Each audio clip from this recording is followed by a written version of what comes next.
I'm just gonna quickly go over an injury that for my weekly assignment that we had. It was a wrestler that came in. He had pain localized in this area. He said he had fallen or was in a bad position and like kind of fell and had fell like this on a bent arm. So I immediately started palpating the clavicle, SC joint, AC joint area to see where the pain would be localized.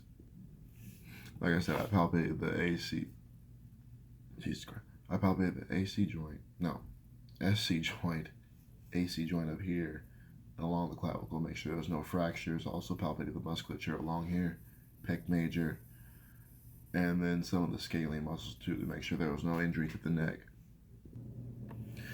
After that was said, I evaluated his shoulder range of motion. I got abduction, adduction, abduction, external rotation, internal rotation, cross-body adduction and adduction. The only things that were lacking, there was a slight lacking of abduction. Once it got to the high end of it, there was slight pain. It wasn't deficiency of range of motion. It was more so pain deficiency.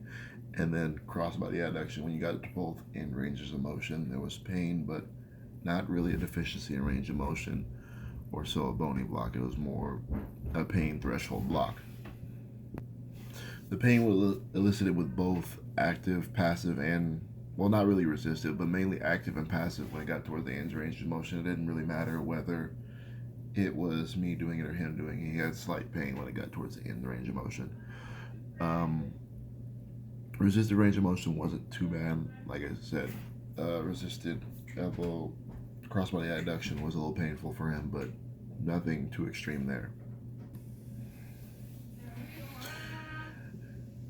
Even after the tenderness of the area right around the clavicle, sternal area, it got a little bit more severe after I did the range of motion and range of motion, active, passive, and resisted.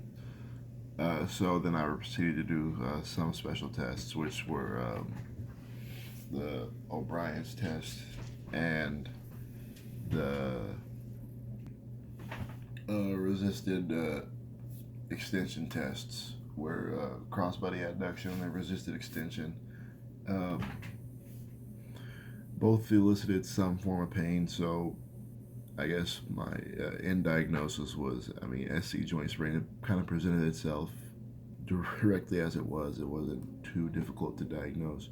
The wrestler kind of fell on an awkward position and caught the weight straight on that area, so we kind of diagnosed him with the SC joint sprain in the end.